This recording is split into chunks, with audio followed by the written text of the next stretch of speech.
Assalamualaikum warahmatullahi wabarakatuh dan selamat pagi anak-anak.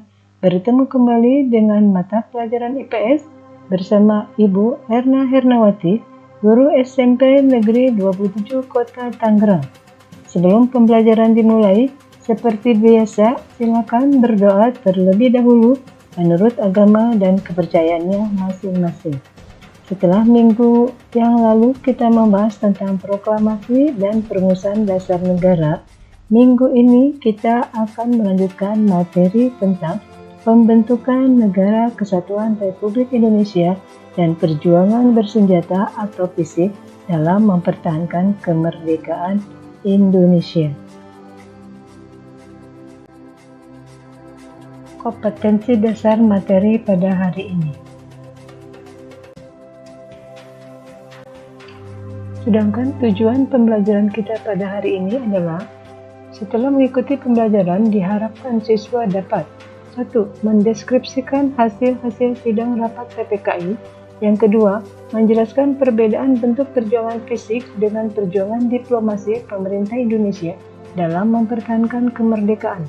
Ketiga, mendeskripsikan bentuk perjuangan fisik rakyat Indonesia di berbagai daerah dalam rangka mempertahankan kemerdekaan.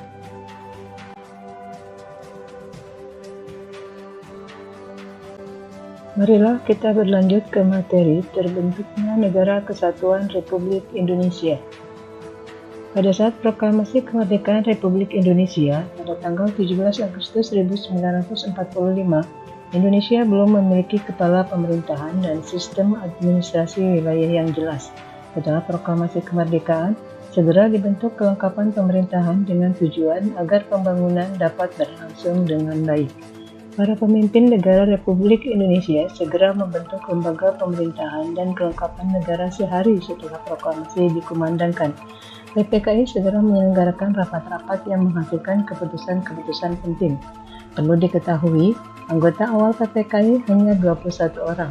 Tapi kemudian ada penambahan 6 orang sehingga menjadi 27 orang.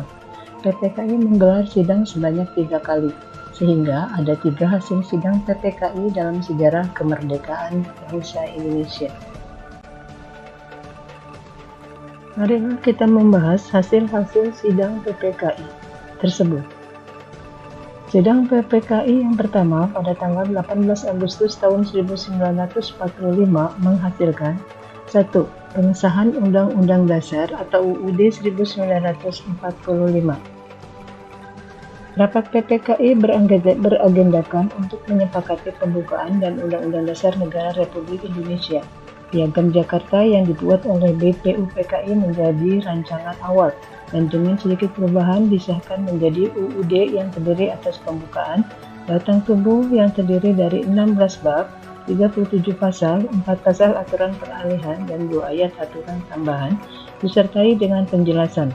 Dengan demikian, Indonesia memiliki landasan hukum yang kuat dalam hidup bernegara dengan menentukan arahnya sendiri. Hasil sidang PPKI yang kedua adalah memilih Insinyur Soekarno sebagai Presiden dan Dr. Andes Muhammad Hatta sebagai Wakil Presiden. Soekarno dan Hatta ditetapkan sebagai Presiden dan Wakil Presiden pertama Republik Indonesia secara aklamasi dalam musyawarah untuk mufakat. Lagu Kebangsaan Indonesia Raya mengiringi penetapan Presiden dan Wakil Presiden terpilih. Hasil sidang PPKI yang ketiga adalah pembentukan Komite Nasional Indonesia Pusat atau KNIP. KNIP ini bertugas membantu Presiden untuk sementara waktu sebelum terbentuknya MPR dan DPR. Hasil sidang rapat PPKI yang kedua pada tanggal 19 Agustus 1945 adalah yang pertama, pembagian wilayah Indonesia terdiri atas 8 provinsi. Provinsi-provinsi tersebut adalah Sumatera, Jawa Barat, Jawa Tengah, Jawa Timur, Sunda Kecil, Maluku, Sulawesi, dan Kalimantan. Yang kedua, membentuk Komite Nasional Daerah yang fungsinya sama dengan DPRD. Yang ketiga, menetapkan 12 departemen beserta menterinya dan 4 menteri negara. Inilah menteri-menteri tersebut. Mr. Ahmad Subarjo melaporkan hasil rapat panitia kecil yang dipimpin olehnya Hasil rapat panitia kecil mengajukan ada 12 kementerian. Pada 2 September 1945 dibentuk susunan Kabinet RI yang pertama. Kabinet ini merupakan kabinet presidensial yang bertanggung jawab kepada Presiden. Anggotanya diangkat dan diberhentikan oleh Presiden. Tugasnya membantu Presiden dalam menjalankan roda pemerintahan sesuai amanat Undang-Undang Dasar 1945. Selain itu, diangkat pula 4 pejabat negara. Pejabat tersebut adalah Kusuma Atmaja sebagai Mahkamah Agung, Gatot Taruna Miharja sebagai Jaksa Agung, A.G. Pringgodikdo sebagai Sekretaris Negara, dan Soekarjo Wiryopranoto sebagai Juru Bicara Negara. Hasil sidang rapat PPKI yang ketiga pada tanggal 22 Agustus tahun 1945 adalah 1. Pembentukan Komite Nasional Indonesia Pusat atau KNIP. Soekarno dan Hatta mengangkat 135 orang anggota KNIP yang mencerminkan keadaan masyarakat Indonesia. Seluruh anggota PPKI kecuali Soekarno dan Hatta menjadi anggota KNIP yang kemudian dilantik pada tanggal 29 Agustus 1945. Tugas dan wewenang KNIP adalah menjalankan fungsi pengawasan dan berhak ikut serta dalam menetapkan garis-garis besar haluan negara atau GBHN. Yang kedua, membentuk Partai Nasional Indonesia. Dan yang ketiga, pembentukan Badan Keamanan Rakyat. Pada tanggal 23 Agustus, Presiden Soekarno mengesahkan secara resmi Badan Keamanan Rakyat atau BKR sebagai badan kepolisian yang bertugas menjaga keamanan. Sebagian besar anggota BKR terdiri dari mantan anggota PETA, Kenil, dan Hehe. Pada tanggal 5 Oktober berdirilah TKR atau Tentara Keamanan Rakyat. Supriyadi, tokoh perlawanan tentara PETA terhadap Jepang di Blitar, terpilih sebagai pimpinan TKR. Atas dasar maklumat itu, Urip Sumoharjo segera membentuk markas besar TKR yang dipusatkan di Yogyakarta. Setelah memproklamasikan kemerdekaannya pada tanggal 17 Agustus 1945, bangsa Indonesia masih harus menghadapi Belanda yang ingin tetap berkuasa di Indonesia. Dalam mempertahankan kemerdekaannya, bangsa Indonesia melakukan berbagai upaya. Upaya-upaya apa sajakah yang dilakukan oleh bangsa Indonesia tersebut? Adalah kita lihat dua gambar berikut ini. Dari gambar tersebut terlihat bahwa upaya yang dilakukan oleh bangsa Indonesia dalam mempertahankan kemerdekaan adalah dengan perjuangan fisik, yaitu perjuangan dengan menggunakan kekuatan senjata. Yang kedua adalah perjuangan diplomasi, yaitu perjuangan dengan menggunakan perundingan-perundingan. Untuk perjuangan fisik yang dilakukan oleh bangsa Indonesia dalam rangka mempertahankan kemerdekaan adalah insiden di Hotel Yamato. Insiden Hotel Yamato adalah peristiwa perobekan bendera Belanda merah putih biru menjadi bendera Indonesia atau merah putih.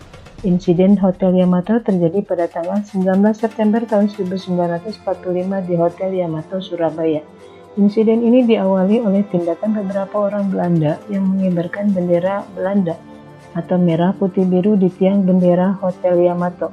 Tindakan tersebut menimbulkan kemarahan rakyat Surabaya. Mereka mendatangi hotel itu dan berusaha menurunkan bendera tersebut. Akhirnya bendera Belanda berhasil diturunkan dan bagian bendera yang berwarna biru dirobek. Kemudian bendera dikibarkan kembali sebagai bendera Indonesia atau merah putih. Pengibaran bendera merah putih diiringi dengan pekikan merdeka berulang kali. Inilah gambar Hotel Yamato tersebut.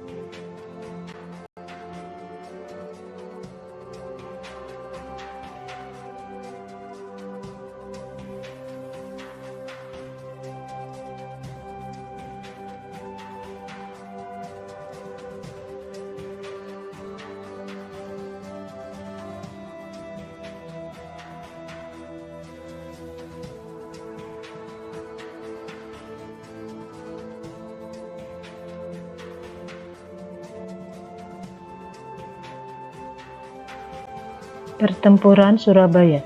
Pertempuran Surabaya merupakan satu rangkaian peristiwa pertempuran yang terjadi antara tentara Indonesia dan tentara sekutu yang berlangsung sejak tanggal 27 Oktober sampai 20 November 1945. Pertempuran yang paling besar terjadi pada tanggal 10 November tahun 1945. Pertempuran Surabaya diawali dengan kedatangan Brigade 49 atau Divisi India ke-23 Tentara Sekutu di bawah komando Brigadir Jenderal AWS Malabi pada 25 Oktober tahun 1945 di Surabaya. Tugas pasukan ini adalah melucuti tentara Jepang dan menyelamatkan para tahanan perang sekutu di Indonesia.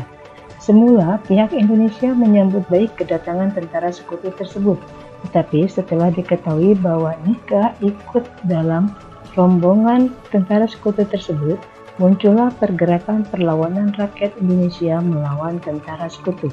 Pada tanggal 30 Oktober tahun 1945, terjadi bentrokan antara tentara Indonesia melawan tentara Inggris.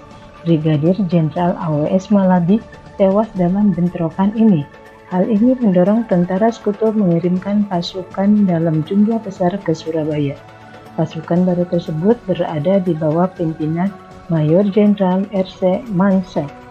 Pada tanggal 9 November tahun 1945, pihak sekutu mengeluarkan ultimatum kepada rakyat Surabaya. Batas waktu ultimatum adalah pukul 6 waktu Indonesia bagian Barat, tanggal 10 November 1945. Ultimatum tersebut tidak dihiraukan karena dianggap penghinaan terhadap perjuangan bangsa Indonesia. Pada tanggal 10 November tahun 1945, tentara Inggris melakukan serangan besar yang melibatkan 30.000 pasukan, sejumlah pesawat terbang, tank, dan kapal perang. Tentara Inggris mengira perlawanan rakyat Surabaya dapat ditaklukkan dalam waktu beberapa hari. Di luar dugaan tentara Inggris, para pelopor pemuda seperti Bung Tomo dan tokoh-tokoh agama yang terdiri dari para kiai dan ulama terus menggerakkan semangat perlawanan pejuang Surabaya, hingga perlawanan terus berlanjut, berhari-hari bahkan berlangsung berminggu-minggu. Meskipun akhirnya kota Surabaya berhasil dikuasai tentara sekutu, namun pertempuran Surabaya menjadi simbol nasional atas perlawanan bangsa Indonesia terhadap penjajahan. Untuk mengenang peristiwa heroik tersebut, maka pada tanggal 10 November diperingati sebagai Hari Pahlawan. Pertempuran 5 hari di Semarang. Pertempuran 5 hari di Semarang terjadi antara rakyat Indonesia di Semarang dengan tentara Jepang. Peristiwa ini berawal ketika para tawanan veteran Angkatan Laut Jepang yang dipindahkan dari Cipiring ke daerah Bumi. Pada tanggal 14 Oktober 1945, tersiar kabar bahwa Jepang telah meracuni cadangan air minum di daerah Candi Semarang. Dr. Karyadi selaku Kepala Laboratorium Pusat Rumah Sakit Rakyat memberanikan diri untuk memeriksa air minum tersebut. Akan tetapi, ketika hendak melakukan pemeriksaan, Jepang menembaknya sehingga ia gugur. Peristiwa ini membuat para pemuda Semarang marah, sehingga mereka sampai menyerbu tentara Jepang. Inilah gambar situasi pertempuran 5 hari di Semarang.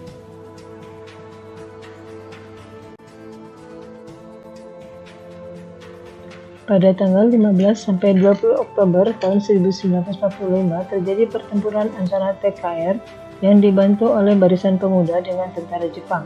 Pertempuran berakhir setelah terjadi perundingan antara Jepang yang diwakili oleh Letkol Nomura dengan perwakilan Indonesia, yaitu Kasman Singo Dimejo dan Mr. Sartono. Untuk memperingati peristiwa ini, maka dibangunlah Monumen Tugu Muda. Inilah gambar monumen tersebut. Dan inilah gambar tentara Jepang dan tentara Indonesia pada saat itu. Pertempuran Ambarawa. Pertempuran Ambarawa adalah peristiwa perlawanan rakyat Indonesia terhadap tentara sekutu yang terjadi di Ambarawa. Peristiwa ini diawali dengan kedatangan tentara sekutu di bawah pimpinan Brigadir Jenderal Bethel pada tanggal 20 Oktober tahun 1945. Pada saat tentara sekutu ingin menduduki 2 desa di sekitar Ambarawa, pasukan Indonesia di bawah pimpinan Letkol Istiman, Komandan Divisi 5 Banyumas berusaha membebaskan 2 desa tersebut. Letkol Istiman gugur dalam peristiwa itu. Setelah itu, kepemimpinan digantikan oleh Kolonel Sudirman yang langsung memimpin pertempuran. Inilah gambar situasi pertempuran di Ambarawa.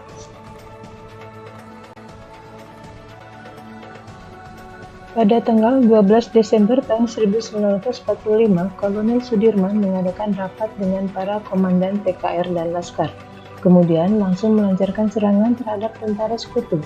Pada tanggal 15 Desember tahun 1945, tentara Indonesia berhasil mengalahkan tentara sekutu dan menguasai kota Ambarawa. Peristiwa ini diabadikan dengan didirikannya Monumen Palagan Ambarawa. Bandung Lautan Api.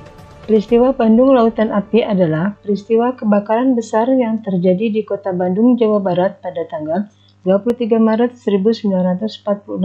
Kota Bandung sengaja dibakar oleh Tentara Keamanan Rakyat atau TKR dan rakyat setempat dengan maksud agar tentara sekutu tidak dapat menggunakan Kota Bandung sebagai pos-pos militer. Peristiwa ini diawali dengan kedatangan pasukan sekutu yang dipimpin oleh Brigadir McDonald di Kota Bandung. Mereka datang pada tanggal 12 Oktober tahun 1945 dengan tujuan melucuti senjata tentara Jepang dan membebaskan tawanan perang. Inilah gambar situasi peristiwa Bandung Lautan Api. Pertentangan antara pihak sekutu dan pihak Indonesia semakin meruncing. Pada tanggal 23 Maret 1946, meletus pertempuran antara rakyat Bandung melawan sekutu. Pertempuran paling besar terjadi di Desa Dayetkolot, sebelah selatan kota Bandung. Di tempat ini terdapat gudang amunisi besar milik tentara sekutu. Dalam pertempuran ini, 2 orang pejuang Indonesia yang bernama Muhammad Toha dan Ramdan berupaya meledakkan gudang senjata sekutu tersebut. Mereka berdua gugur setelah berhasil meledakkan gudang senjata itu. Inilah gambar situasi pembumihangusan dan pengosongan kota Bandung. Dan inilah gambar pahlawan Muhammad Toha. Pertempuran Medan Area. Pertempuran Medan Area adalah sebuah peristiwa perlawanan rakyat terhadap tentara sekutu yang terjadi di Medan, Sumatera Utara. Pada tanggal 9 Oktober tahun 1945, pasukan sekutu yang dipimpin oleh Brigadir Jenderal Ted Kelly tiba di kota Medan. Pada tanggal 1 Desember 1945, tentara sekutu memasang papan-papan yang bertuliskan Fixed Boundaries Medan Areas di pinggiran kota Medan dengan tujuan untuk menunjukkan daerah kekuasaan mereka. Sejak saat itu, istilah Medan Area menjadi terkenal di Sumatera Utara. Inilah gambar-gambar yang mengilustrasi pertempuran Medan Area. Selanjutnya, pada tanggal 10 Desember tahun 1945, Sekutu melancarkan operasi militer secara besar-besaran terhadap para pejuang Indonesia dengan mengikut sertakan pesawat-pesawat tempurnya. Para pejuang membalas serangan tersebut sehingga menimbulkan berbagai bentrokan di seluruh kota yang menelan korban dari kedua belah pihak. Pertempuran Puputan Margarana, Bali. Pertempuran Puputan Margarana merupakan salah satu pertempuran antara Indonesia dan Belanda yang terjadi pada tanggal 20 November 1945. Pertempuran ini diawali dengan kedatangan pasukan Belanda yang berjumlah sekitar 2.000 tentara disertai dengan tokoh-tokoh yang bersedia bekerja sama dengan Belanda di Bali. Kedatangan Belanda ke Bali bertujuan untuk membantu pendirian sebuah negara boneka yang diberi nama Negara Indonesia Timur. Belanda kemudian membujuk Letkol I Gusti Ngurah Rai untuk bergabung, namun bujukan tersebut ditolak. Inilah gambar yang mengilustrasi kedatangan bangsa Belanda ke Bali. Pada tanggal 18 November tahun 1946, I Gusti Ngurah Rai menyerang kedudukan Belanda di daerah Tabanan. Satu detasmen polisi lengkap dengan senjatanya berhasil dilumpuhkan. Untuk menghadapi pasukan Ngurah Rai, Belanda mengerahkan seluruh pasukan yang berada di Bali dan Lombok. Dalam pertempuran ini, pasukan Ngurah Rai melakukan puputan atau perang habis-habisan. Mereka bertekad tidak akan mundur sampai titik darah penghabisan. Pertempuran berakhir dengan gugurnya Letkol I Gusti Ngurah Rai bersama 96 orang anggota pasukannya. Adapun di pihak Belanda diperkirakan sebanyak 400 tentara Belanda tewas dalam pertempuran ini. Untuk mengenang peristiwa ini, didirikanlah Tugu Pahlawan Taman Pujaan Bangsa di daerah bekas medan pertempuran.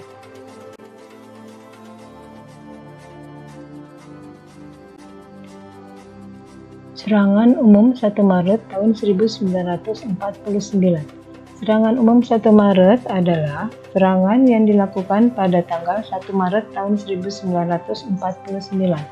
Serangan ini bertujuan menunjukkan kepada dunia internasional bahwa Republik Indonesia cukup kuat untuk mempertahankan kemerdekaan meskipun ibu kotanya telah diduduki oleh Belanda. Inilah gambar yang mengilustrasi serangan umum 1 Maret 1949.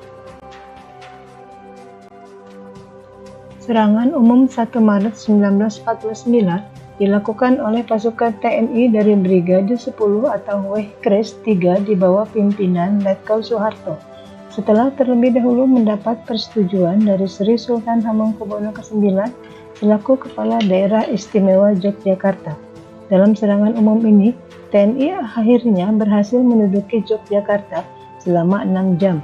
Peristiwa ini berhasil mematahkan propaganda Belanda yang menyatakan bahwa Republik Indonesia sudah tidak ada lagi dan dapat mendatangkan dukungan internasional terhadap bangsa Indonesia.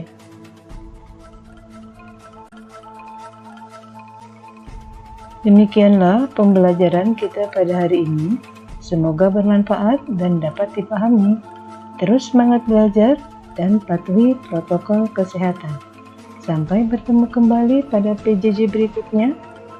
Jangan lupa kerjakan tugas yang terdapat pada akhir video pembelajaran ini. Wabillahi taufiq wal hidayah. Wassalamualaikum warahmatullahi wabarakatuh.